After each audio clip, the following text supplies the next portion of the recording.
Good morning, good afternoon, and good evening, people on YouTube, and welcome back to William in Japan. Today you join me with a very special guest, something that I will never buy, and frankly speaking, never thought I would ride. This is the Dio110 from Honda. Under 10 cc's, just like the name, less than 10 horsepower, a twist and go step-through scooter. So, I got this from the dealer as a quick one-day replacement as I get my head gasket changed for my street triple Moto 2. So of course, as enthusiasts, we never thought that scooters are cool or scooters is something worth our time, but still, it is the king of commuting. So I thought, yeah, why not? Let's give it a go. Give it a quick review. It actually even has idling stop. And see what's all the scooter craze is all about. So without further ado, let's hit the road.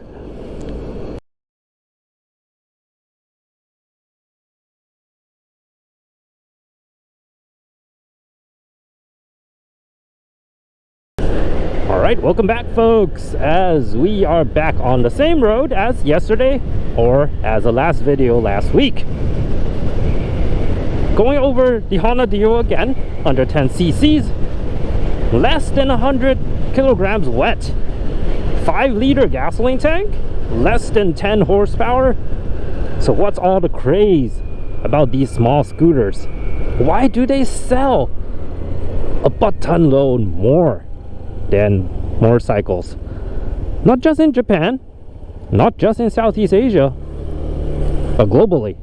It's a huge difference between conventional motorcycles and a twist and go step through scooter. So first of all, it's definitely the nimbleness. 14-inch front wheel, again, less than 100 kilograms. It makes it very easy to weave through traffic, change direction too. Wow, this is really nimble.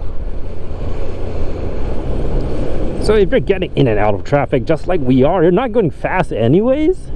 Full throttle open, I guess you can hit 80 kilometers, maybe. But you're not needing that kind of speed in these kind of situations, right? What you're looking for is get off the line speed, that little acceleration, the nimbleness when you need to get through these kind of situations, and of course comfort. I'm sitting straight up. In a cruiser, you're in a clamshell. Some people like it, some people don't. Personally, I don't.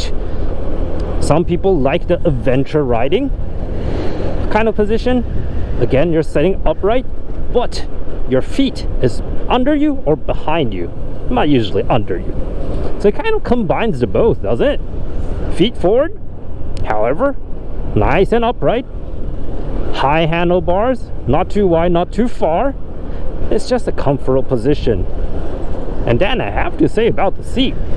Like, the Honda Dio is a small bike, but the seat is nice and wide, very nicely padded. And even when I come to a stop right here, give me a moment, I can flat feet both of my feet, flat feet. So it's just perfect. The comfort is there, the nimbleness in there, and of course, how good it is with gasoline mileage. Again, it has 5-liter only. I have been riding this for roughly a day now. In and out, getting things done, going back and forth from my dealer. We're heading back right now. Look at the fuel gauge. Nothing has changed. And that's over 50 kilometers already done. Of course, some fuel gauges indeed reacts very slowly, but I can bet you this bike has great gas mileage. It just sips the gas. So it combines everything you may want from a commuter: comfort, nimbleness, and gasoline mileage. On top of that, let's say I'm wearing a suit, or even more. A lady needs to wear a skirt to work, maybe not, depends. But if they do, a step-through scooter is something they need. I myself actually wears suits to work quite a lot of times, and I hate it because it scratches up my dress shoe, so I had to bring another pair of shoes on the tail bag in order to go back and forth from work. If I have a scooter just like this, man, I'll be wearing my dress shoes straight out of the door and into the office without sweating a bit.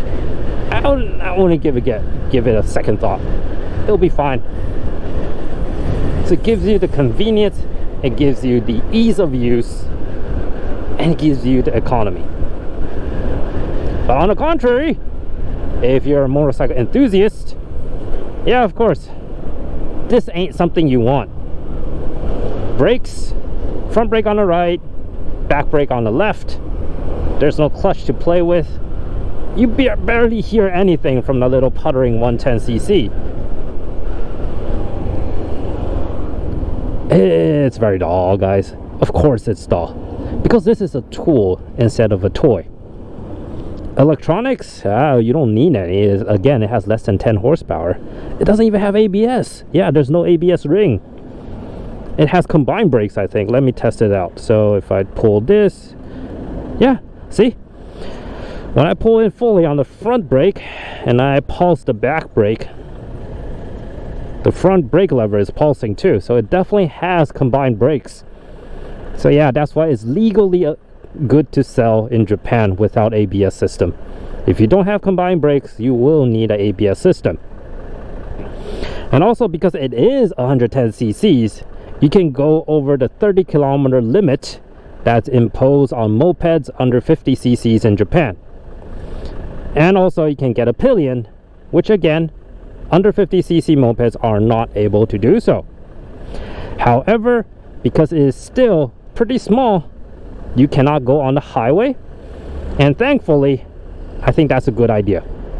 Let's try it out when the road opens up in just a bit, but I really doubt this machine can go to 80 kilometers or heck even 70 full throttle and more open roads. It'll definitely do 60 for sure, and I don't think it'll get 80 anywhere close to 80. All right, we're full throttle now.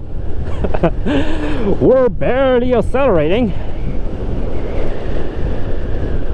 but the brakes work. So it kind of summarizes everything, doesn't it? It's nimble, it's easy to use, it works, it's not fun, but it's meant to be a tool in the first place instead of a toy. So I see the benefit of getting a scooter over a motorcycle. If I just want to get to point A to point B, and I don't really care about riding in weekends, yeah, I'll buy a scooter over a motorcycle for sure. And in the city of Nagasaki, bet you heard of it before, it is built right beside a harbor and on top hills. There's really no flat ground between them. So it has the highest density of scooters or mopeds registered per capita in the whole of Japan. High school students can start riding mopeds when they're 16, I believe. I need to double check there. But going downhill to school, coming back uphill after school, or even just grabbing groceries down by the stores, a moped or a scooter works way better than driving a car or riding a bicycle. Hence, it has its place, especially in certain situations. And it makes sense that it sells way more than motorcycles. Even in Japan, mopeds, scooters sell more than conventional motorcycles that we see. Oh, that's a XADV, I think. So yeah, people buy scooters for the convenience. And if you combine with a larger cc scooter, let's say the T-Max from Yamaha I believe Michael Neves from Motorcycle News loves the bike because it has the power of a full motorcycle. It has the convenience of a twist and go scooter, and also have proper brakes, proper suspension, so it also keeps some of the fun. And thanks to those smaller wheels, more nimble. Wait, T-Max are 17s, aren't they? Anyways, let's stick to the facts I do know. So thanks to the better brakes, better suspension, better power from that engine, yeah, I can see why people are drawn to machines like that. Personally, nah, I'm not getting those, but yeah, I see the merit in them, and I see the usefulness in them. So would you buy a scooter? I won't, but lots of people do. So I don't think why there needs to be a hate on them too, especially from the motorcycle community. It has its place in the world. So this has been William, a bit of a quick introduction to the Honda Dio110. Hope you enjoyed it. Hope you kind of get the feel of riding a scooter, and I will see you next time. Bye bye.